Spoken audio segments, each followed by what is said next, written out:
Bienvenidos a todos, chicos, bienvenidos a un nuevo podcast, a un nuevo episodio, episodio 2.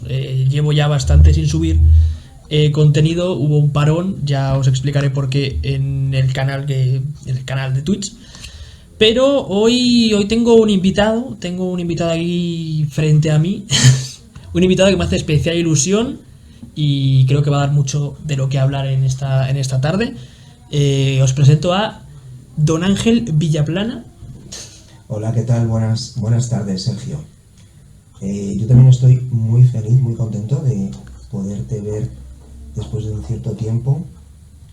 Aunque a lo mejor ahora tú quieres añadir algo a la presentación, pero hemos compartido un montón de años en el colegio, ¿no? Tú has sido alumno del lugar en el que yo estoy destinado como sacerdote, como capellán, en el Colegio Juan Pablo II de Alcorcón.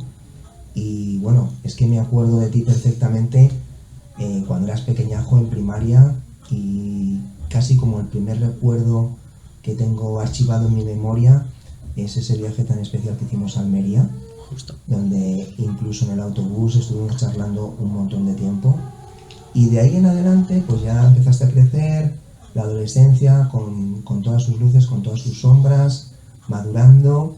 Y ¿quién me lo iba a decir a mí que ahora casi que al revés, ya estando en la universidad, eres tú el que vienes y tomas la iniciativa y me vas a hacer una entrevista que yo humildemente voy a intentar responder a todo lo que me propongas, lo mejor que sepa, y compartir este ratito para mí es pues muy bonito, muy especial. Sí, la verdad es que es una trayectoria larga en la que nos conocemos. No es un invitado que haya visto y haya dicho, oye, sacerdote, vamos a preguntar. Llevamos mucho, pues probablemente... Yo entré en tercero aquí, pues usted cuando entró más o menos. ¿Quinto puede ser el primario? Yo llevo en el colegio, creo que este es mi 9º año. Entonces, si ya estás un año en la universidad, ¿no? Bueno, pues quítale, pues hemos compartido en el colegio 8 años. Justo. Pues a lo mejor desde que estabas en quinto. Sí, por ahí, sexto. Por ahí llegué al colegio también, ¿no? Quinto, sexto. La verdad es que se dice pronto, ¿no? Pasa el tiempo volando. Muy rápido, muy rápido. Pero bueno, vamos a entrar un poquito en lo que viene siendo un poquito de materia. Bueno, como usted ya ha dicho, es sacerdote y ejerce de capellán en el colegio. Bueno, si quiere decimos el nombre y si no, pues no. No, ya lo he dicho, Colegio Juan Pablo II. Lo ha dicho, tienes otra razón. Colegio Juan Pablo II de Alcorcón. Pero para que la gente lo conozca un poquito más brevemente.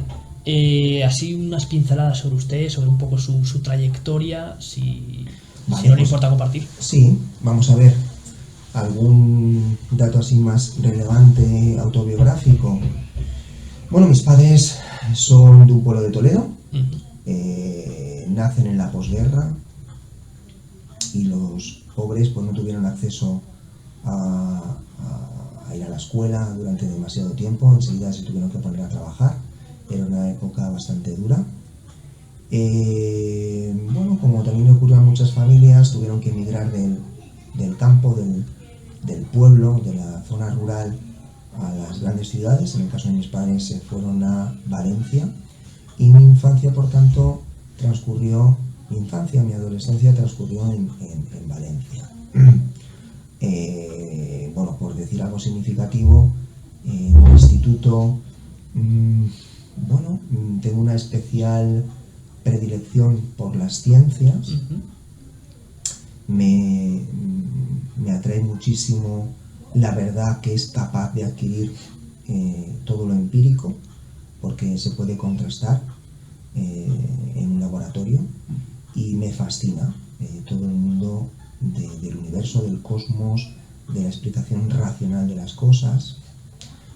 Eso me lleva a estudiar, cuando acabo el instituto, ciencias químicas.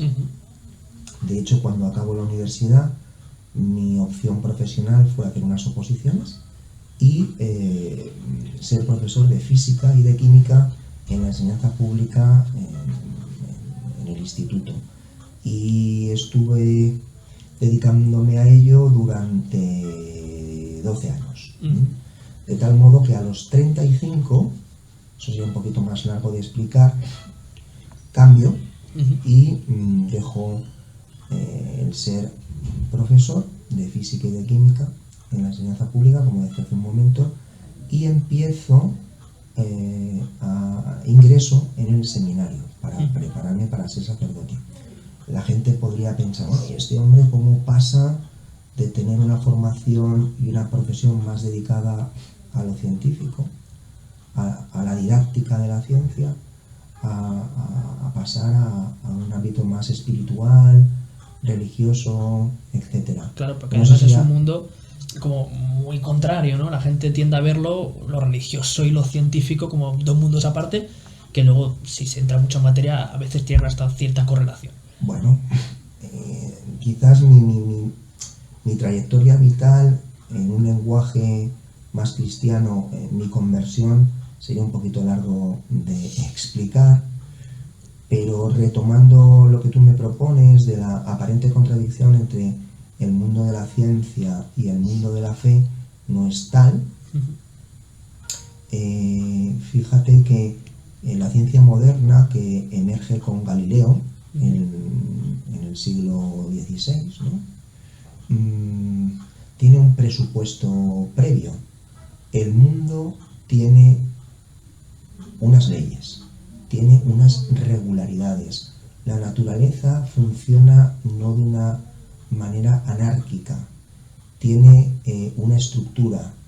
Eso porque lo piensa el científico y va a la búsqueda de esas regularidades, de esas leyes que están inscritas en lo profundo del funcionamiento de la naturaleza. Porque el mundo occidental es cristiano, sabe que Dios es creador, que lo ha hecho todo y que no lo ha hecho de una forma azarosa y que por tanto es legítimo y no es un absurdo ir a buscar eso que está en lo profundo de la naturaleza como un funcionamiento regular. Yo siempre pongo el ejemplo de un mensaje cifrado que puede enviar un ejército desde un punto a otro. Aunque esté cifrado, tiene una lógica. Si el enemigo lo intercepta, aunque no entienda nada, se mete a intentar ver qué expresa ese lenguaje, ese mensaje cifrado, porque sabe que tiene una lógica.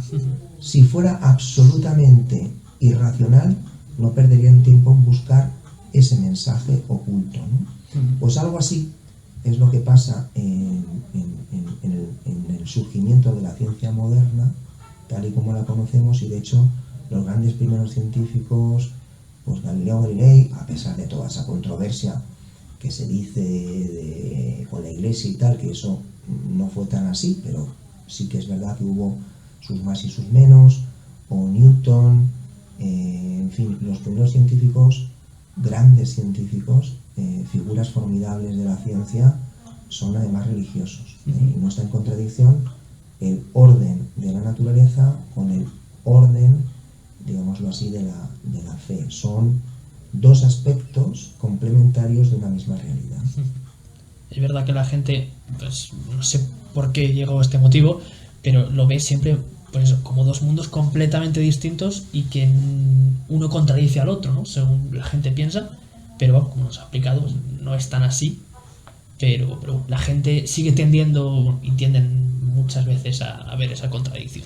Sí, bueno, esto sería un tema monográfico. Sí, eso sería un tema para muy largo. De filosofía de la ciencia, de teología, bueno, quizás un poco sofisticado, un poco complejo. Pero por poner un ejemplo, cuando vamos a la Sagrada Escritura, al Génesis, el primer libro de la Biblia, del Antiguo Testamento, y allí se relata que todo fue hecho por Dios en 6 días, y se hace una interpretación literalista de lo que la palabra de Dios está expresando.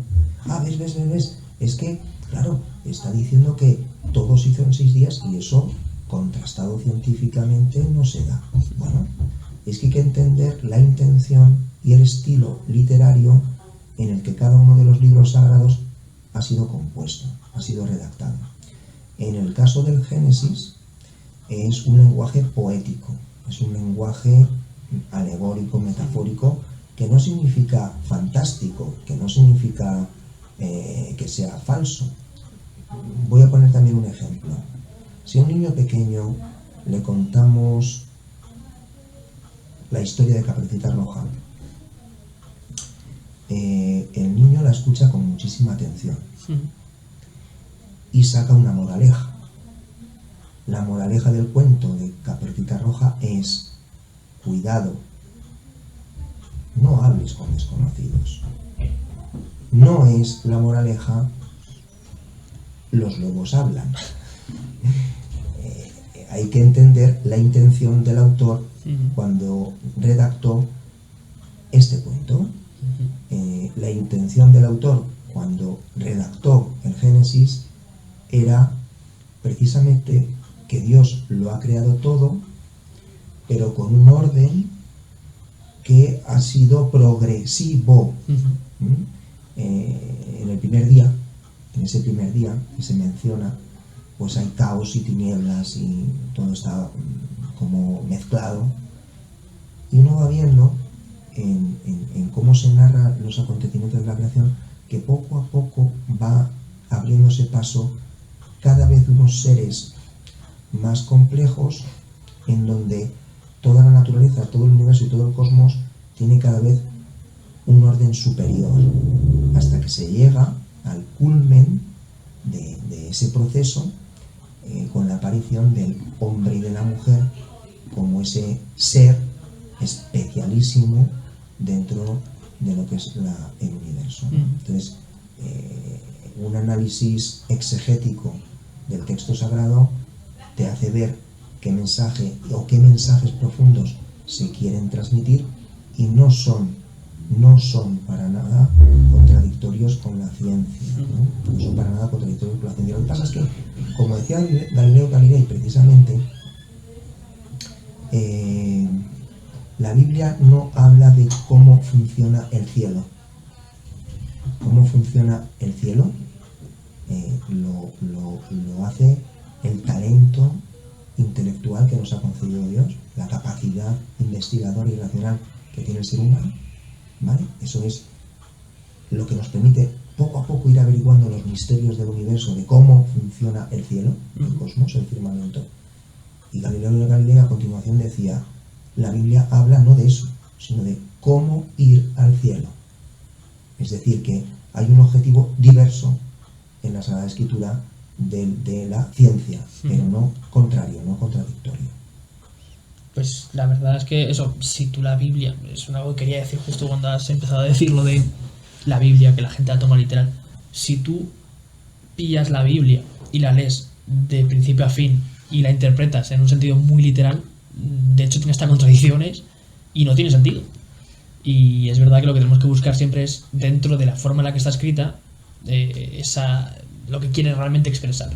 Es como, pues, como ha dicho, cualquier cuento o cualquier otro tipo de redacción que no sea literalista, siempre nos va a narrar pues algo por encima a través pues, de palabras que conocemos.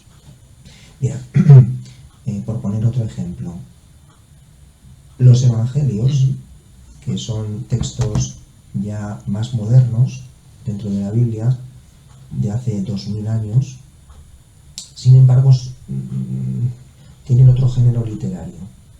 En los evangelios sí que hay una pretensión de transmitir los acontecimientos que vivió Jesús de una forma más histórica. Es decir, que cuando se dice que Jesús hizo milagros, ahí no hay alegoría o metáfora. En ese caso sí que es con una dosis de realismo. No es que el milagro por sí mismo sea lo importante, pero sucede, es un hecho histórico, el milagro sucede, el acontecimiento sobrenatural sucede.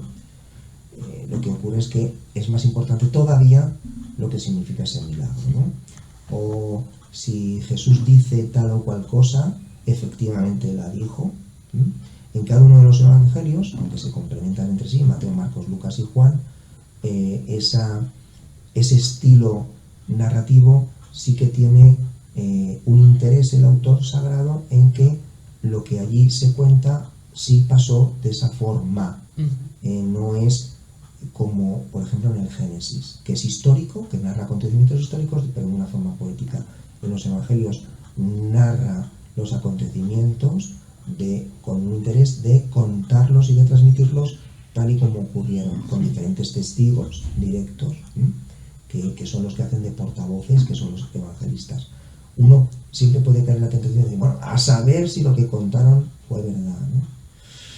Vuelvo a decir un poco lo mismo, se puede dar una pincelada. El análisis crítico, literario, histórico de los evangelios, cuando se estudian en profundidad, probablemente sean los textos más estudiados de toda la historia de la literatura, los evangelios, resisten ese análisis crítico, histórico, literario, cultural, social.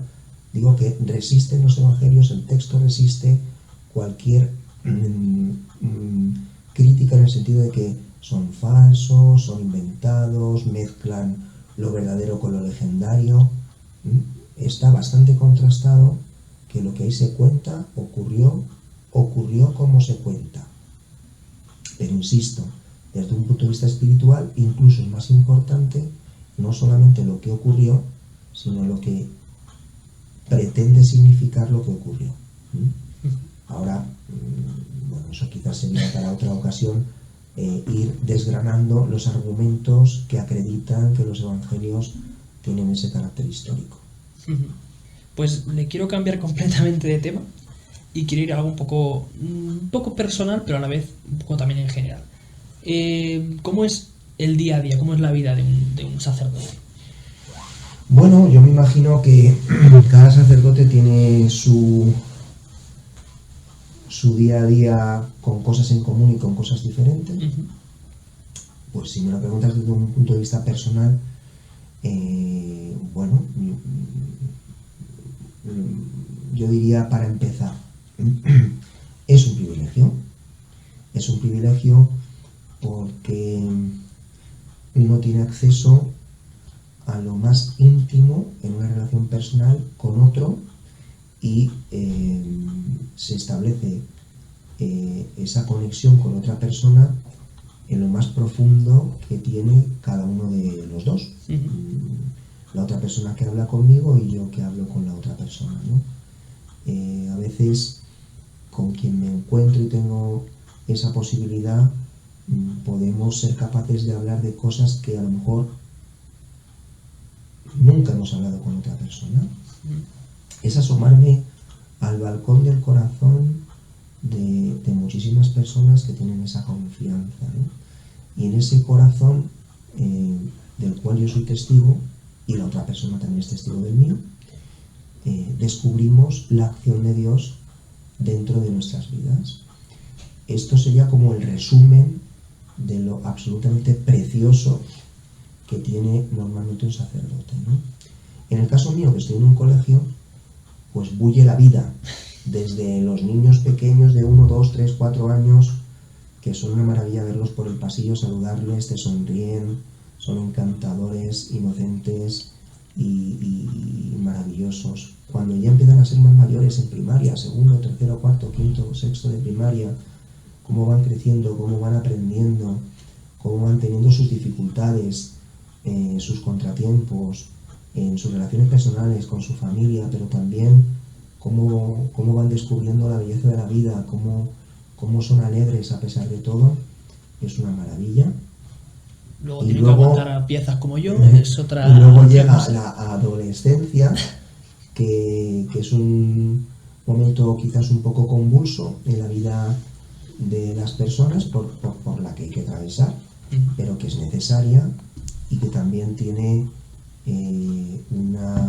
es un proceso maravilloso, porque es la transición de ser niño, que está muy bien, pero que no es eterno, para empezar a ser poco a poco adulto y madurar y llegar a ser alguien digno que pueda ser feliz en este mundo. Y ese cambio, esos cambios que van sucediendo en la adolescencia, hay que acompañarlos. Y hay que tener mucha paciencia con la adolescencia y también ser una referencia y también, yo qué sé, aconsejar, esperar, apoyar, fortalecer, estar ahí porque es un momento en donde se necesitan apoyos de adultos diferentes, los padres, los tutores, los profesores, otros familiares, el sacerdote, que todos nos complementamos para que el producto final, cuando acabe ese periodo, sea un hombrecito, una mujercita, que se pueda enfrentar al misterio de la vida. Entonces, en el colegio yo tengo esa suerte de estar constantemente en todos esos primeros estadios de la vida de una persona. Si además tengo la opción de poder también tener un trato muy personal y muy cercano con los padres, pues fíjate, es que tengo opción de absorber la riqueza del ser humano en todas sus dimensiones, en todas sus edades, en todas sus etapas. Yo creo que eso es una suerte que tengo especialmente como sacerdote al estar destinado en un colegio. Aunque también la vida parroquial la puedo también tratar, por decirlo de algún modo, en los fines de semana, cuando no estoy en el cole, y ahí pues bueno, también tengo acceso a los ancianos, a los enfermos, a personas que están pobres, con necesidades, o sea, la cruda realidad del ser humano en su grandeza y en su miseria, que es un gran misterio. Y por tener todas esas posibilidades, yo vuelvo a insistir que soy un privilegiado. Entonces, si ya son tareas más concretas, pues de conversaciones personales, la administración de los sacramentos, la confesión, la misa, qué sé yo, la formación también, formación humana, formación espiritual, a muchos niveles, en muchas circunstancias diferentes. Bueno, súper completo, súper completo. Es verdad que mucha gente, ¿no?, ve a los sacerdotes de lejos, pues como simplemente el que da la misa, el que casa y el que confiesa. Pero generalmente pasa también en muchos oficios. La gente realmente no se para un momento a ver qué es lo que conlleva realmente ese oficio, esa vocación, y como usted ha dicho, todo lo que usted vive, la gente no lo ve. Para algunos simplemente es eso, el que confiesa, el que da la misa. Y es triste, en cierto modo, verlo, porque al fin y al cabo es una vida bonita. Y aunque no la compartas, entender cómo funciona y por qué usted está donde está y se hace lo que hace, siempre es algo muy, muy bonito y algo pues, un poco empático también. Y... Sí. A ver, yo comprendo que vivimos en una sociedad muy materialista. Quizá, bueno, yo voy a decir ahora más en clave de prejuicio. Muy superficial, diría yo también. Pero bueno, en clave de prejuicio, mira, se me ocurre una comparación que creo que puede ser muy expresiva. Si tú miras las vidrieras de una catedral gótica, que suelen ser espectaculares, pero si las ves desde fuera, las vidrieras no te dicen nada. Esos vidrios son todos opacos, grisáceos, unidos por esos filamentos de plomo que por fuera, una vidriera de una catedral es más bien fea. Sí. Métete dentro de la catedral, mira hacia arriba de la nave y contempla las vidrieras. ¡Wow! Entra la luz desde fuera, pero como estás dentro, ves la vidriera y es espectacular. Mira, no creo que eso ocurra, pues, por ejemplo, con la tarea de los sacerdotes, que es verdad que, o por ignorancia, o por la mala prensa, quizás algunas veces también hay que reconocer, porque ha habido casos en los que no hemos sido ejemplares, es verdad también, pero no tantos como se dice. Todo ese conjunto hace que no se valore o que no se conozca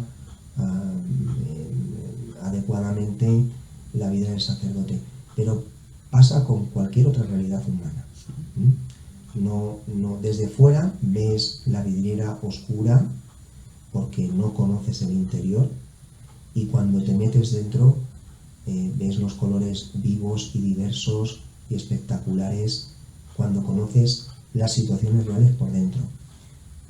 Bien sean los sacerdotes, a veces es la realidad, por ejemplo, de la gente que vive también dedicada a Dios en la vida contemplativa, los religiosos, las monjas, pero no solamente en el ámbito cristiano, en cualquier otra circunstancia. Desde fuera no entendemos porque no nos metemos dentro. Pero me vale no solamente para mi situación personal, sino para otras muchas circunstancias y situaciones de otras personas en sus vidas.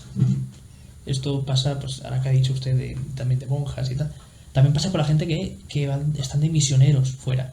Tengo el ejemplo de, bueno, se le conoce así por redes a Asdi, usted le conoce de otro nombre, están en Moldavia, creo que a lo mejor ya le suena quién puede ser.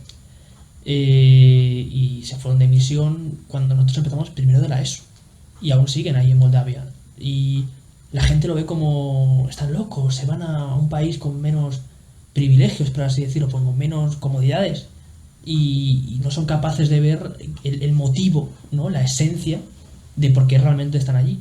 Y te entristece un poco no verlo, aunque no lo compartas, como he dicho antes. No tienes por qué compartir el ideal ni nada, pero el no ver o no entender por qué han decidido moverse allí y que realmente tiene un significado bonito. A ver, mucha gente ahora mismo ve todo, pues eso, como he dicho, superficial, porque creo que también vivimos un poco en una sociedad bastante superficial ahora con las redes sociales, sobre todo. Todo el mundo en Instagram parece que es feliz y que tiene una vida increíble y te da envidia, y luego realmente, como ha dicho usted, mira al interior y es completamente distinto a lo que refleja. Pues es cierto, ¿no? Yo creo que hay una crisis. A ver, puede que no se me entienda bien, yo lo digo con toda humildad y con todo respeto, pero en la sociedad actual hay una crisis de la verdad. ¿A qué me refiero? Y también dicho de una manera muy rápida.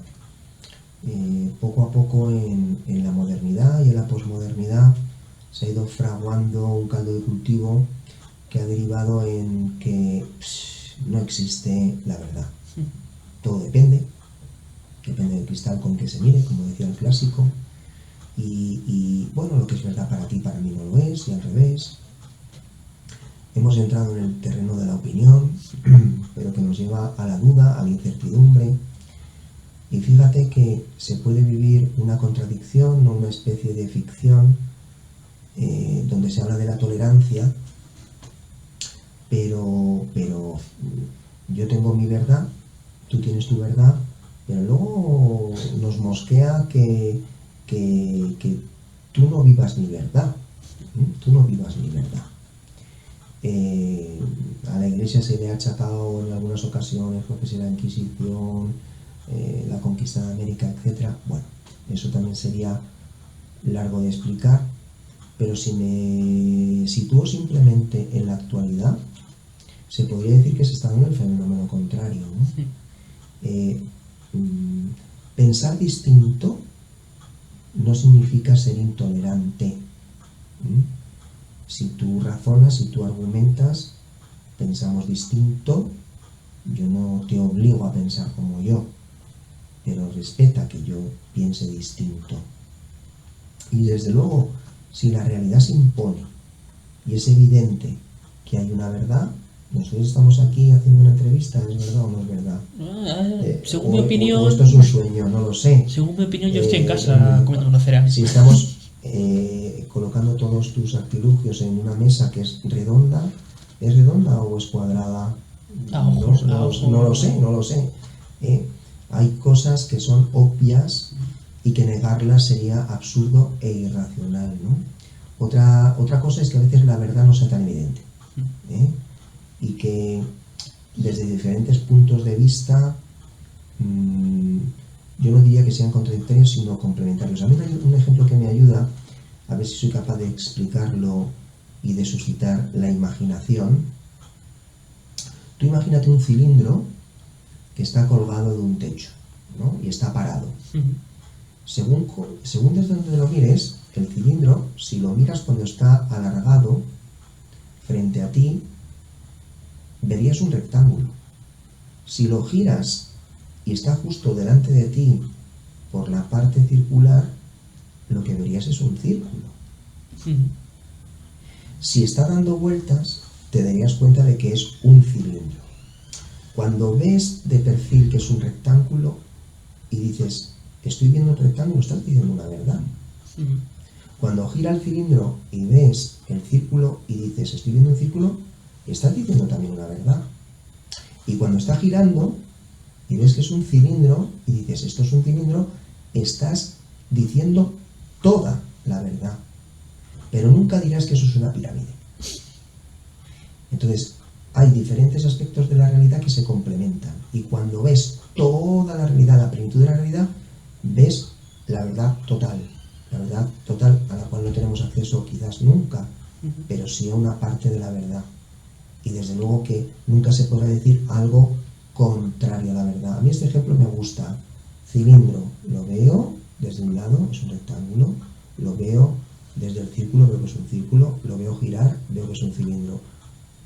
Todo eso me vale, pero nunca podría decir que es una pirámide. Pues bien, hoy la crisis es una crisis de la verdad, que está en una sociedad políticamente correcta que propugna la tolerancia, pero que luego no es cierto. Luego no es cierto. Y la tolerancia, yo creo, la aceptación, yo diría mejor, es una búsqueda sincera de todos por la verdad, aceptando la parte de verdad que hemos descubierto y querer seguir buscando la parte de verdad a la que todavía no tenemos acceso, pero no renunciar a que existe la verdad. Yo quiero hacer aquí un poco de énfasis en el eslogan del colegio, justamente, que es educar en la verdad para ser libres. Y tengo yo un pensamiento que quizás sea correcto, quizás sea erróneo, que realmente la libertad como tal, como ser libre, y la libertad de expresión, como bien definida, van muy ligadas de la mano. Al fin y al cabo ambas son libertades. Pero es verdad que en la sociedad actual quizás esa libertad de expresión no es tanta libertad como uno llegaría a pensar. Porque ahora mismo si tú no piensas lo que la gran mayoría piensa, alguna persona te respetará y dirá, es lo que tú piensas. Pero hay otra gran mayoría también que te señalará con el dedo y te dirá 4 o 5 adjetivos mayoritariamente despectivos por no opinar como opina la mayoría o por no opinar de una forma similar. Vale. Sí, a ver, yo sí que acepto que alguien no piense exactamente como yo, pero lo que sí pediría es que me argumentes con datos, con razonamientos, cuál es tu punto de vista y en qué te basas. Es decir, podemos pensar distinto, pero porque queremos buscar la verdad. Y pensar distinto no es la excusa para empezarnos a insultar. Claro. Entonces, yo echo de menos en la sociedad actual debates en el buen sentido de la palabra. Debates sanos. Diálogos en el buen sentido de la palabra, donde yo lo que pienso no lo digo repitiendo un eslogan sobre el cual nunca he reflexionado, sino que lo que te intento mostrar es por qué yo entiendo la realidad así y te doy datos para ello. De una forma honesta, porque en ocasiones también manipulamos nuestra forma de exponer nuestros argumentos para conseguir el tener razón de una manera sofista, ¿no? Retorciendo esos argumentos, ¿no? Yo creo que tiene que haber una honradez en la búsqueda de la verdad, que sea racional y que intente argumentar al otro porque yo pienso así, con un respeto en donde no caeremos en el insulto gratuito. Entonces, la libertad de expresión, ¿en qué consiste? En que tú puedas decir lo que piensas con tus argumentos, que sean válidos, que sean razonables, y que eso intente mostrar al otro un punto de vista que pretende llegar a la verdad, y respetar eso sin el insulto. O sea, el insulto, la descalificación gratuita, porque sí, porque lo dice todo el mundo que tú eres bueno y el otro es malo, yo creo que eso no es legítimo. Y lamentablemente ahora, pues con las redes sociales eso se da mucho más. Sobre todo hacer hincapié en una en concreto que recomendable nunca entrar ahí, que es Twitter. Twitter es un sitio muy oscuro, muy oscuro. Tiene cosas muy bonitas y tiene cosas muy oscuras. Y cuando hablamos de temas políticos, ideológicos, Twitter no tiene una censura como tal, no es como otras redes sociales, que a lo mejor tú subes ciertas ideologías censuradas y la red social te lo quita. Aquí tú puedes subirlo casi libremente y de manera quizá un poco irrespetuosa. El caso es que aquí cuando la gente empieza a debatir, la gran mayoría no guarda ese respeto por el debate ni por la otra persona, siempre... Y hay mucha gente realmente, al tener tanta libertad con esta red social, no parece entender lo que piensa, entre comillas, porque no razona o parece que nunca ha razonado sobre el tema y te suelta los típicos datos que te suelta la televisión. Entonces, los 4 datos de siempre, los eslóganes de siempre de la gente, datos que acabas de buscar en Wikipedia y que ves muy descaradamente que la copia y la ha pegado. Y esto pues empieza a grabarse de una manera que uno insulta al otro, luego el otro insulta al otro, siguen a lo mejor debatiendo de una forma que ya no es un debate, sino que es una discusión. Y esto pues creo que en esta sociedad, y sobre todo por las redes sociales, se ha agravado bastante. Yo creo que hay una cierta, vamos a decirlo así, una cierta, entre otras cosas, una cierta pereza intelectual, donde yo hago afirmaciones una detrás de otra que considero que son verdad sin demostrarlas, sin argumentarlas. Y cuando alguien no piensa como yo, le insulto de entrada. Yo creo que el insulto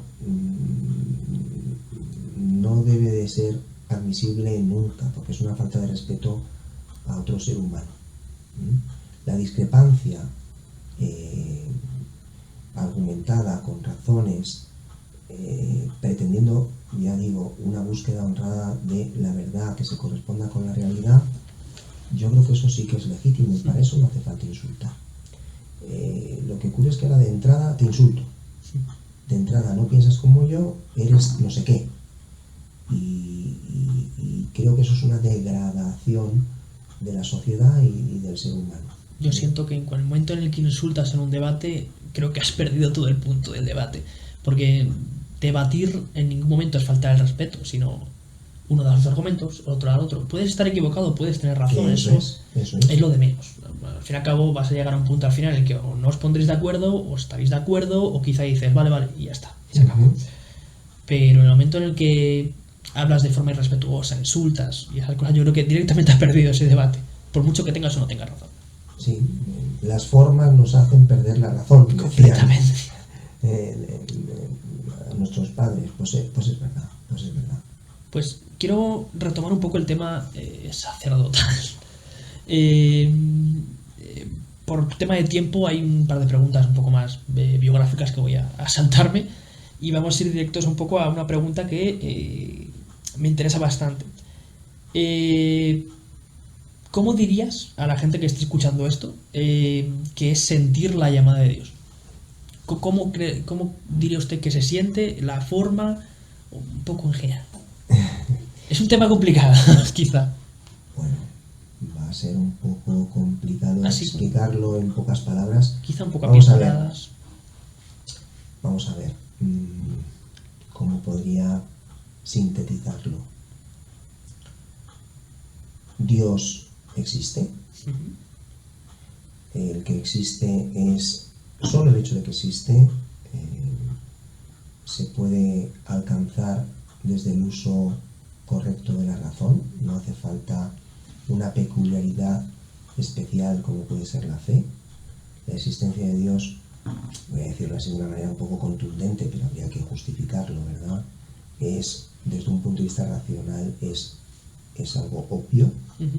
Está basado en el principio de causa suficiente, que es uno de los principios de la lógica. Pero saltándome este primer paso de que Dios existe, el siguiente paso, que ya es formidable y yo comprendo que a veces pueda parecer asombroso, Dios existe y se ha hecho hombre, sin dejar de ser Dios, en una persona histórica que conocemos de su existencia y de su vida y de sus avatares, no solo a través de los evangelios, sino por otros textos coetáneos históricos hace 2000 años, que es Jesucristo, que es Jesús. Y entonces nosotros, los cristianos, afirmamos que Cristo es ese Dios que existe y que además ha tenido la hazaña singularísima de hacerse hombre. ¡Wow! Esto, de verdad, pues también habría que explicarlo despacio, pero no es tan asombroso, ni tan fabuloso, ni tan parecer un cuento de hadas, ¿vale? Además, en otro paso que se puede dar, Jesús, que sabemos su historia, que nosotros afirmamos que es Dios, ya para darle una vuelta de tuerca mayor, dijo lo que dijo, hizo lo que hizo, y todo eso supuso morir en una cruz, que eso está contrastado históricamente. Es decir, que si es verdad que Jesús es Dios hecho hombre, Dios hecho hombre murió en una cruz. Ese acontecimiento es inaudito, pero central, pero fundamental, el cual tiene contenido muchísimas cosas, pero es la expresión de un Dios que se ha hecho hombre para amarnos, de tal modo que es capaz de llegar hasta el final entregando su vida, aunque se la arrebaten injustamente como si fuese un criminal. El acontecimiento siguiente es: ha resucitado. Es decir, que si le matan un viernes, el domingo algunos testigos ven que su maestro, que era Dios que se había hecho hombre, ha resucitado. Histeria colectiva, alucinación, invento. Bueno, todo eso hay quien dice que es así, pero desde luego personas que habían estado al lado del maestro y que cuando ven que ese maestro va a morir les da miedo y le abandonan, ¿cómo se justifica que 3 días después estén dispuestos a dar la vida por el maestro? Algo ha tenido que ocurrir. Y no solamente a unos pocos, sino a más de 500 personas que Jesús se les apareció en los 40 días posteriores a su muerte en Jerusalén. Estoy sintetizando muchísimo, ¿vale? Esto es una historia extensa que podría tomarnos Pero horas. yo voy a avanzar más rápidamente para contestar a tu pregunta. Y Jesús asciende al cielo y envía el Espíritu Santo, que vuelve a aparecer, para quien no tenga esta experiencia, vuelve a existir como si fuera un cuentito de hadas, pero es algo que sucedió. Todo esto, al final, ¿qué significa? Que ese Dios que se ha hecho hombre sigue vivo entre nosotros. Su presencia real, auténtica, es constante en la historia. ¿Y cómo es esa presencia viva, real, del Dios hecho hombre? Pues es en el corazón de cada hombre, en la palabra de Dios, precisamente en la Sagrada Escritura, que nos habla por ese Espíritu Santo, pero sobre todo en lo que llamamos un sacramento, que es el sacramento de la Eucaristía. Su presencia viva en lo que ya no es pan, en lo que ya no es vino, sino que es su cuerpo y su sangre. Que dicho así de una manera tan ¡pum!, pues dices, o me lo explicas, o me lo demuestras, o qué pasa, ¿no? ¿Vale? Pero vamos a suponer, que yo no lo supongo, yo lo afirmo, pero vamos a suponer que efectivamente Dios se ha quedado entre nosotros y entre otros lugares en nuestro corazón, lo cual significa que habla. Una persona viva, si está viva hoy, habla, y te habla en tu alma, te habla en tu corazón, de formas diversas, ¿no? Puede suscitarte un pensamiento, puede suscitarte un sentimiento, puede suscitarte una pregunta, de una forma sutil pero real, Jesús, el Señor, Cristo, que está vivo hoy en día, en mi alma, me puede dar toques en los que me habla de esa forma. Y yo tengo que aprender a reconocer esos toques. Uno puede pensar, bueno, eso es verdad, pero eso a lo mejor es psicológico. Bueno, ya tú. Yo no digo que haya fenómenos en mi interior que puedan ser psicológicos, sí, claro que sí. Pero también hay una realidad espiritual, que es la intervención de Dios en mi alma, que también da esos toques. Y ya para ser más polémico todavía, pero es que es la verdad, además de que hay fenómenos psicológicos en mí, sí, pero también hay toques de Dios en mí, sí, también hay toques del mal, del enemigo, del demonio, que también es una realidad espiritual, pero es una realidad. ¿Cuál es el reto de todo ser humano, especialmente de todo cristiano?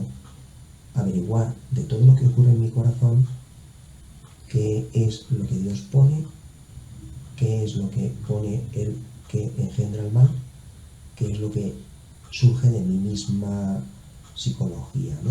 Entonces, en ese magma, en ese revoltijo, uno aprende a distinguir y aparece pues que Dios te puede llamar a tal o cual cosa, a tal o cual misión, a tal o cual tarea, en un proceso donde va como persona que es, hablando poco a poco, ¿no? Antes decía que ese poco a poco concreto en el que Dios me ha ido hablando a mí, pues sería otra historia, ¿no? Más concreta. Para ir resumiendo un poco, porque es verdad que tenía un poquito de prisa, hay una pregunta que no puedo dejar que no le pregunte, y es un poco extensa la pregunta, luego ya responderla no lo sé. Hay mucha gente que cuestiona si un sacerdote o el mismo papa de la iglesia puede perdonar esos pecados, ¿no? Puede interferir en nombre de Dios, de Cristo, y mucha gente dice que es justamente en la Biblia donde no se menciona. Pero haciendo un poco de investigación sobre esto, encontré esta parte. Si quieres la leo. Sí. Vale, sí, dime. Al anochecer de aquel día, el primero de la semana, estaban los discípulos en una casa, con las puertas cerradas por miedo a los judíos. Y en esto entró Jesús, se puso en medio y les dijo: paz a vosotros. Y diciendo esto, les enseñó las manos y el costado.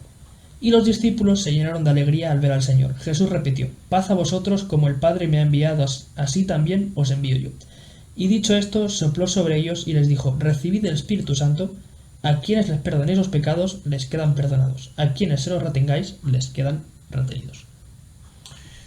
Y no sé si esta parte en concreto puede demostrar que sí que está estipulado, ¿no? Pues por la religión, que los sacerdotes pueden perdonar los pecados sin...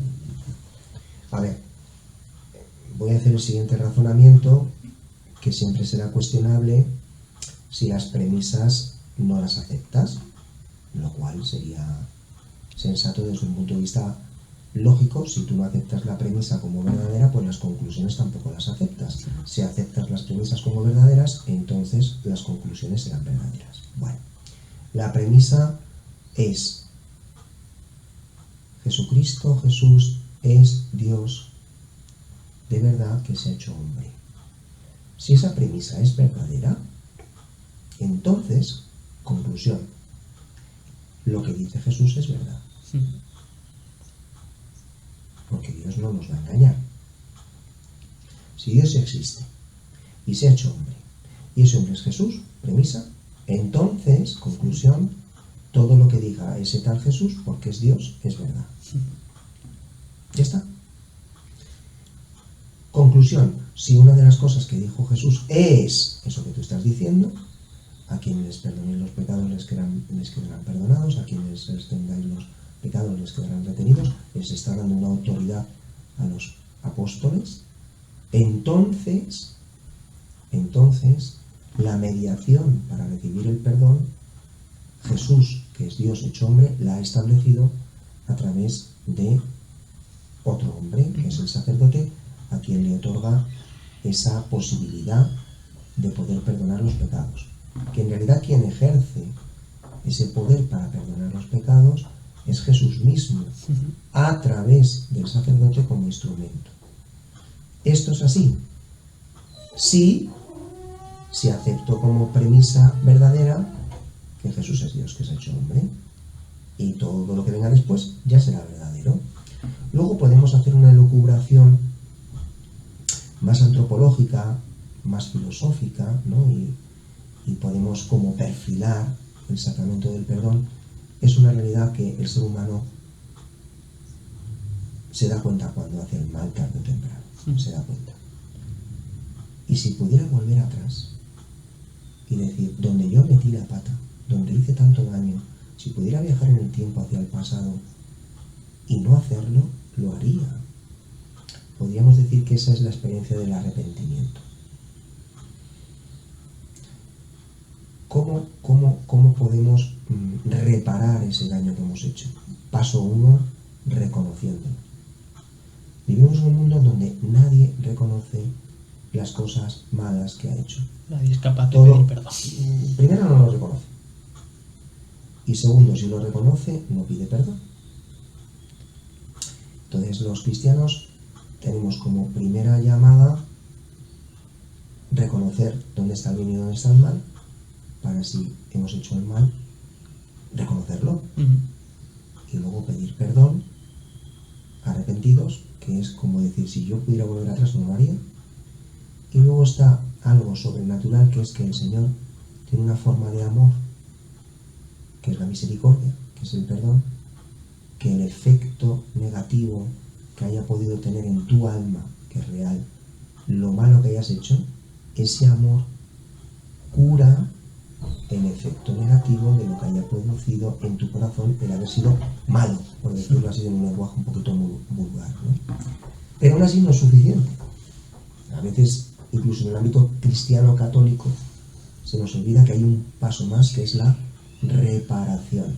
Cuando hablamos de penitencia, a lo que nos referimos es que hemos reconocido que hemos hecho algo que está mal, hemos pedido perdón, y además hay que hacer algo bueno que compense el daño que hemos hecho. Esa reparación se llama penitencia. Todo ese proceso es el que sana nuestras vidas, nuestro corazón, pero tiene que venir impulsado por el amor de Dios, porque si no, no somos capaces. A un nivel fuerte no somos capaces ni de pedir perdón, ni de ser perdonados, ni de perdonar. Y eso solamente lo puede hacer Dios. Lo puede hacer Dios, que es Jesús, que es el que se ha hecho hombre y ha dado esa autoridad a los sacerdotes. ¿Por qué? ¿Por qué un sacerdote? Bueno, podríamos especular, podríamos decir que tú, cuando vayas a pedir perdón a Dios, necesitas una voz humana que te diga, efectivamente te he perdonado en el nombre de Dios, y que te puedas ir objetivamente perdonado, porque no solamente desde un punto de vista sobrenatural has pedido perdón, sino que Dios, a través de las palabras humanas del sacerdote, te está diciendo, vete tranquilo, porque es verdad lo que estás escuchando, es verdad lo que estás escuchando, y todo eso te va a curar en tu alma. Pues esta pregunta venía, pues, de hecho, hablando de antes de Twitter, justamente por un debate que hice yo en Twitter. Y esta persona en concreto puso un mensaje de que él no se o sea, él era cristiano, pero no se fiaba de los sacerdotes, más que nada en el poder que tienen realmente los sacerdotes fuera de la misa. Y su forma de confesarse era en oración, de rodillas, orando, como fuera, no me especifico cómo ni en qué forma, pero era orando, pero no confesándose en un sacerdote. Entonces yo, dentro también un poco del desconocimiento, le sugerí que no era válida esa confesión, sino que tenía que confesarse con un sacerdote, y de ahí salió este tema en el que decía que en ningún lado ponía explícitamente, importante lo de explícitamente con lo que hemos hablado antes, de que la Biblia hay que tomarla también en cierto sentido, que no lo decía explícitamente, que un sacerdote tuviera el poder de perdonar los pecados.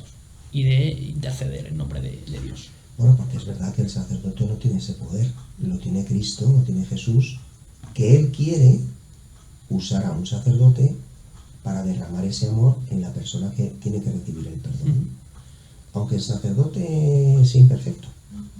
O sea, esto, claro, para quien no está sumergido en la vivencia de la fe, pues le parece un mundo extraño, de extraterrestres, como en Marte, ¿no? Para la gente de fuera esto parece incluso una secta. Yo vuelvo a decir, si uno se mete dentro de la catedral, verá por dentro la belleza de la vidriera. Desde fuera parece todo opaco, no entiendo nada, me parece absurdo, me parece un cuento de hadas. Yo eso lo entiendo, ¿no? Pero desde un punto de vista que no es completo, y vuelvo a insistir en esa cadena de razonamiento, si Jesús es Dios hecho hombre, lo que dice Jesús es verdad. Si Jesús ha establecido que recibir el perdón es de esa forma, es que tiene que ser de esa forma y será un bien para nosotros, porque Él, al ser Dios, sabe lo que nos hace bien a nosotros mejor que nosotros mismos, ¿no? Y ahí está también el fiarse de Dios, ¿no? Yo lo que le diría a tu amigo es: prueba a confesarte con un sacerdote, a ver qué pasa, ¿no? Prueba, arriésgate, ya que lo dice explícitamente el texto que tú decías, fíate y a ver qué ocurre en tu corazón si lo haces como dice Jesús que hay que hacerlo, y a ver qué pasa, ¿vale? Yo muchas veces apelo a pruébalo. Claro, siempre la filosofía del pruébalo. Yo es algo que tengo muy interiorizado. Pruébalo si es bueno. Claro. Yo tengo la filosofía del pruébalo muy interiorizada. El ejemplo más básico es la comida, ¿no? No me gusta la ensalada. ¿No has probado la ensalada? Hijo mío, pruébala, que a lo mejor te gusta. No me fío de la religión. No creo que orar no sirve para nada. Entrando ya en el tema más religioso. Pruébalo. Vete a una capilla, vete a una iglesia, vete a donde te pille más cerca y pruébalo. Y a lo mejor sentirás lo que hemos hablado antes, de cierta llamada o cierto toquecito, o a lo mejor no sentirás nada. Puede ser que no sientas nada, es posible. A ver, pero hay que decir lo siguiente: si la verdad existe, si nos remontamos un poquito a nuestra conversación en otro momento de este diálogo, si la verdad existe, que existe, no hay que tener miedo a proponer esa verdad. Claro. Porque si existe, porque es verdad, la experimentarás tarde o temprano. La prueba de la realidad. Decía Juan Pablo II que igual que hay un laboratorio para comprobar empíricamente las leyes de la naturaleza, en los tubos de ensayo, pruebas que, yo qué sé, ácido más base, sal más agua, no químicamente. Y vas a un laboratorio, echas ácido, echas base y te sale sal más agua. Compruébalo. Pues Juan Pablo II también hablaba del laboratorio de la fe. O sea, si a ti te están diciendo que esto más esto da esto, pruébalo a ver si sale, ¿no? Si pedir perdón de forma sincera y honesta a través de un sacerdote, donde Cristo Jesús, que es Dios hecho hombre, te va a dar ese amor y va a limpiar tu corazón, pruébalo empíricamente. Es el laboratorio de la fe. A ver qué pasa. A ver qué pasa. Y continuando ya así, yo creo que así hacemos la última pregunta del bloque gordo. Luego es un bloque más pequeñito, muy breve, que ahora le explico de qué va. Hablando también de lo que hemos hablado, ¿no? De lo que puede y lo que no puede hacer un sacerdote, que hemos hablado del tema de confesar. Hay un tema que me dijeron expresamente, mételo, que es el celibato. Sí. Y la pregunta dice así, ¿vale? ¿Puede un sacerdote dejar de serlo y en caso de haber dejado de serlo, puede casarse, tener una familia, etcétera? Y si es así, ¿en qué casos puede, en qué no? Un poco así muy por encima, tampoco me digan, en el caso de este... No, yo te hago una explicación así también lo más sintéticamente posible dentro de lo complejo de la pregunta. Vamos a ver. Para ser ordenado sacerdote, con toda la potencia espiritual que tiene ese acontecimiento, no siempre en la historia de la Iglesia ha tenido que darse como requisito que el candidato estuviese célibe, es decir, que no estuviese casado. Ha habido en algún momento, sobre todo inicialmente, que el candidato, el que y podría ser nombrado, ordenado sacerdote, pudiera estar casado, ¿vale? Lo que ocurre es que muy rápidamente en la Iglesia se fue viendo por la experiencia, que era más conveniente ser célibe que ser casado para desarrollar el ministerio sacerdotal. Algunos argumentan que, claro, como un sacerdote se tiene que entregar a todo el mundo, servir a todo el mundo, dedicarse las 24 horas del día a los demás con total generosidad, el tener que afrontar también llevar una familia, a su mujer y a sus hijos, le recortaría mucho esa entrega. Por tanto, desde un punto de vista práctico, es mejor que el sacerdote sea célibe.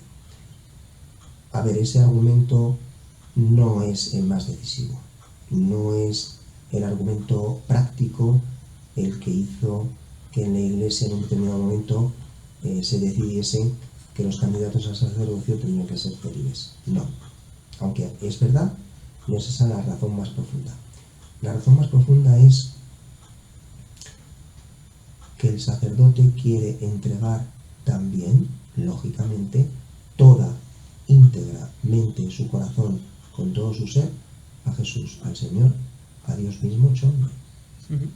Es lo primero, que mi amor de mi persona en su totalidad, en su integridad, en su plenitud, es para Jesús.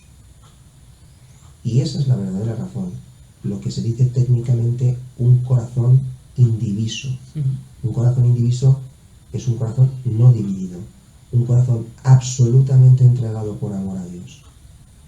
Y como consecuencia, derivadamente, como amor a los hombres, ¿vale? Luego somos muy imperfectos y ha ocurrido que quizás un sacerdote, por lo que sea, hay muchos casos, ahora no voy a entrar en la casuística, pues deje el ministerio. Dejar el ministerio no significa que deja de ser sacerdote. Lo que ocurre en tu alma al ser sacerdote es para siempre, es eterno. Tú serás sacerdote para siempre. Otra cosa es que por una serie de circunstancias humanas no vayas a seguir ejerciendo el sacerdocio, lo que se dice el ministerio. Entonces, si dejas de ejercer el sacerdocio, aunque en tu corazón sigues marcado como sacerdote para siempre, en el buen sentido de la palabra, en ese caso, no voy a entrar ahora en figuras jurídicas eclesiásticas, puedes casarte y formar una familia, en tu corazón sigues siendo sacerdote hasta la eternidad, pero ya no ejerces ese sacerdocio y se te permite, vamos a decirlo así, casarte y tener una familia, ¿vale? Pero en la circunstancia ordinaria, sacerdote que quiere serlo en serio y para siempre, de forma auténtica, el celibato se establece porque quiero tener el corazón dedicado plenamente a Dios, sin ningún tipo de interferencia, y desde ahí dedicarme también absoluta e íntegramente a los hombres. Esa es la razón fundamental, y luego también he explicado qué ocurre cuando por alguna razón aquello se tuerce. ¿Vale? Vale. Y esto lo vamos a pasar a una pequeña parte ya encarando al final. Son las preguntas un poco de la audiencia. ¿Qué quiere decir? Yo en su momento puse un mensaje y dije, ¿qué preguntas le harías si pudieras preguntar cualquier cosa a un sacerdote? Vale. Y elegí las más importantes. Estas son mucho más breves, no tienes por qué explayarse si quiere, por eso le voy a preguntar de las 6 que hay, 3 o 4. Vale. ¿Usted ha tenido alguna vivencia que pueda llegar a considerar paranormal? Hombre, Es curioso, no paranormal de que se levante de repente las cosas. Paranormal, hombre, no, la palabra a lo mejor no es la más afortunada, yo diría mejor sobrenatural, ¿eh? Sobrenatural en un sentido extraordinario, ¿eh? Que en cada misa el pan y el vino se conviertan en el cuerpo y la sangre de Cristo, eso es sobrenatural, eso es una bestialidad, es un milagro, aunque no se pueda constatar con los sentidos materiales.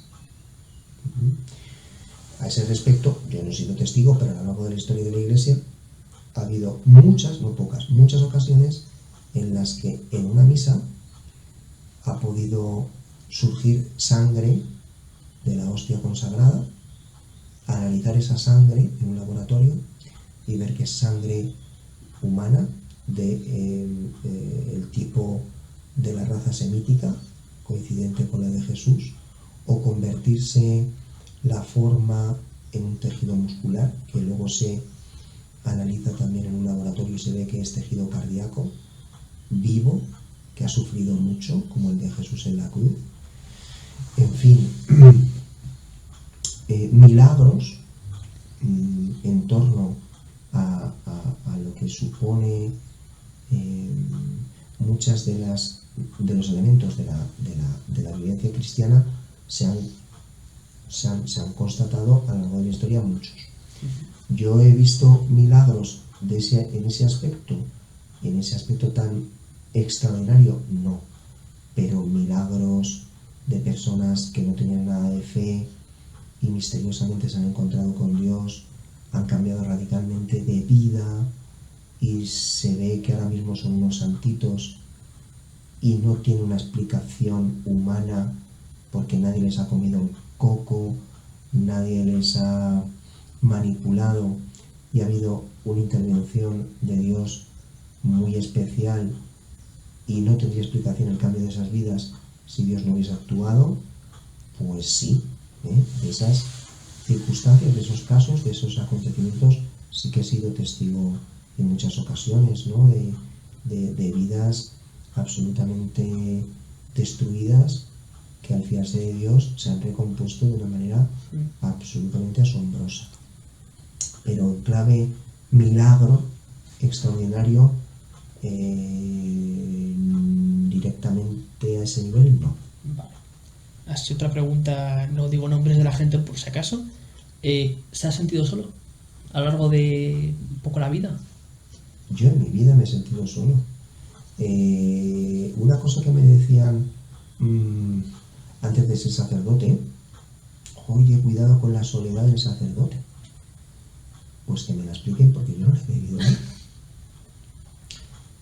Tengo la suerte, perdón, tengo la suerte, bueno, yo creo que es una gracia de Dios, es un milagro, perdón, la alergia, es un don que Dios creo que me ha regalado de poder estar todos los días con muchísimas personas a un nivel de relación personal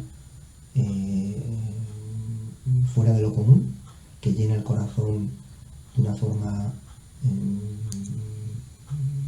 muy, muy bonita, preciosa, y que luego yo en mis ratos largos que pueda tener el día, donde yo esté a lo mejor tranquilo en casa, tengo la compañía siempre de Jesús en mi corazón y en mi intimidad, que además me permite entender mejor todo lo que he vivido durante el día, desde esa verdad y de esa realidad de la que hablábamos antes. Pues el sentimiento precisamente de soledad no lo he tenido. En ocasiones la vida es dura, es verdad, puedes tener la incomprensión de ciertas personas, el que te puedan dejar de lado, el que incluso se puedan meter contigo y eso te genere una desazón, estar como a veces un poco en un estado de ánimo de cierta preocupación o de cierta tristeza según los acontecimientos de tu vida, puede que sí, ¿no? Eso claro que sí, somos humanos. Pero el de soledad, exactamente el de soledad no. Y ya para terminar las dos últimas preguntas muy breves. Antes hemos hablado del matrimonio y dentro del matrimonio, esta pregunta creo que a lo mejor se esperaba que pudiera llegar, se da el acto sexual. Sí.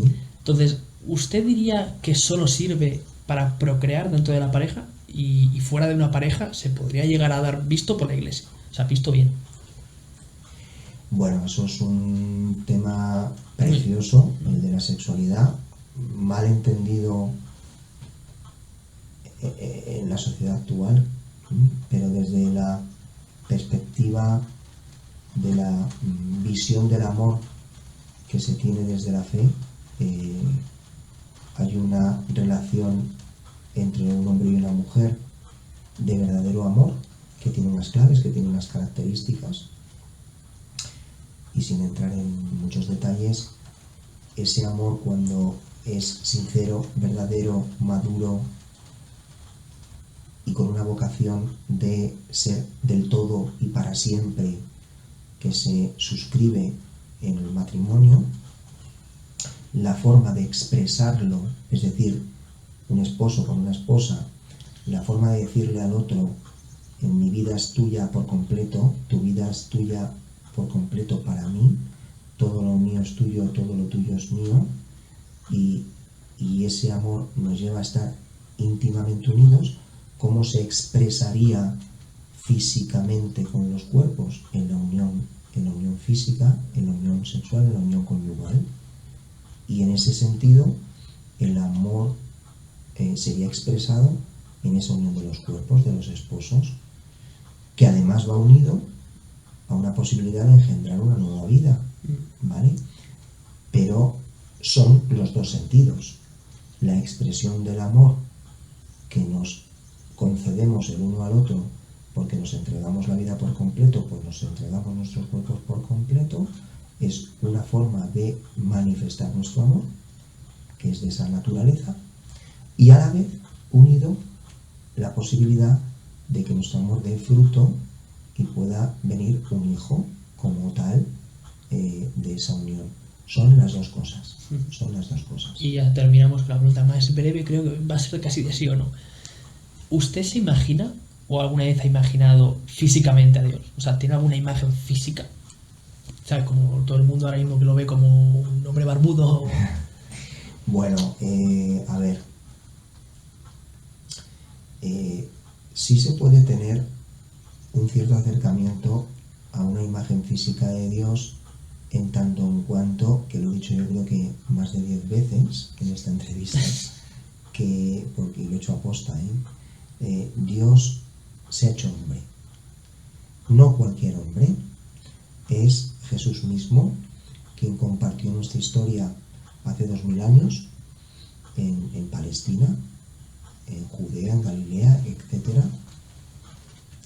Que esa historia la conocemos a través de los evangelios y que tiene su continuidad hoy también, a lo largo de 2000 años, en múltiples presencias que son continuidad del Dios vivo que se ha hecho hombre, ¿vale? Si Jesús es Dios que se ha hecho hombre, pues nos podemos imaginar aproximadamente a un hombre de la raza judía, como era Jesús, con la fisonomía de un hombre de esas características en esa cultura.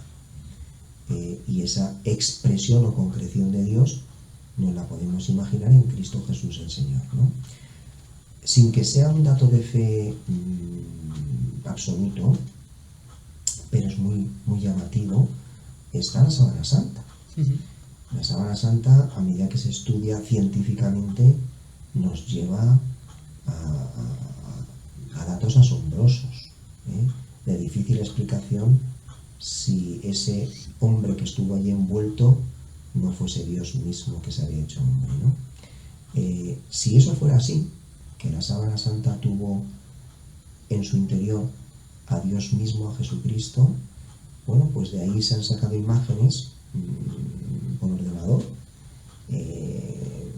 no sé si de la NASA o qué instituto científico competente, donde efectivamente se comprueba pues que los rasgos de esa persona son los de un hombre de una edad similar a la que se dice que tenía Jesús en esa época y con el aspecto de un hombre judío del momento, ¿no? Yo me conformo con saber que Jesús es Dios, pero que se ha hecho hombre de verdad, sin dejar de ser Dios de verdad, donde ha tenido todo exactamente igual que nosotros. Todo exactamente igual que nosotros, sin dejar de ser Dios, excepto en el pecado. En todo lo demás, ha sido exactamente igual que nosotros. En Getsemaní, el día antes de ser torturado y condenado a muerte, sintió miedo, tuvo angustia y tuvo que rezar a Dios Padre para poder afrontar el paso decisivo de entregar su vida por nosotros para salvarnos. Luego, conclusión, si nos tenemos que imaginar a Dios físicamente, imagínate a Jesús físicamente. Buena explicación. Pues yo creo que lo vamos a dejar por aquí. Lamentablemente por tiempo nos hemos dejado preguntas en el tintero, pero yo ahí lo dejo. Esto puede dejar abierta una puerta a otra entrega. Ya ahí lo dejo. Ya dependerá de usted. Pues nada, Sergio, yo agradecerte esta oportunidad que me das. Me he sentido muy a gusto. Espero que a tus oyentes, a los que tengan acceso a este podcast, también les pueda servir humildemente, y que para mí quizás lo más importante de esta entrevista es poder haber tenido la oportunidad de verte otra vez, hijo. Te veo hecho un hombre y rezaré por ti para que sigas adelante con todos tus proyectos, con todos tus sueños, y que sabes que el cole es tu casa, y siempre que nos necesites, que me necesites, aquí estaremos, ¿vale? Pues yo se lo agradezco un montón, y si quiere usted decir algo directamente a la audiencia, puede decirlo. Siempre dejo un minuto, si usted quiere, adelante. Si no, pues podemos cortar por aquí. Pues fíjate que yo, como soy de otra generación, hablar así como al vacío, que no es el vacío, porque siempre en el otro lado, a través de las redes y de los medios de comunicación, siempre hay personas, pero yo me encuentro más cómodo cuando la persona con la que estoy tratando está en carne y hueso, a medio metro, a un metro de mí, como es nuestro caso, y por eso me he podido expresar con cierta sencillez y con comodidad, porque estoy contigo, que eres alguien que personalmente está aquí presente, ¿no? Quizás pues saludar a los que hayan podido escuchar esta entrevista, y aunque no haya tenido esa misma opción que contigo de poder verles la cara, ver cómo expresan con sus ojos, con su rostro, lo que les va produciendo lo que están escuchando, pues yo, aunque no he tenido esa oportunidad con los que están al otro lado, pues decir que también hoy rezaré por ellos, por los que escuchen esta entrevista, y que el Señor también les pueda dar la oportunidad de que ellos también escuchen a Dios en su corazón. Pues de verdad un placer haber podido hacer esto. Ya hacía tiempo que quería, y que al fin se haya podido ejecutar, pues me pone contento. Así que nada, lo vamos a dejar por aquí, y ya hablando directamente a la gente, pronto episodio 3, pero no con Ángel. Pero ya habrá cositas. Así que nada, un placer de verdad, y lo dejamos por aquí. Muchas gracias, hasta la próxima.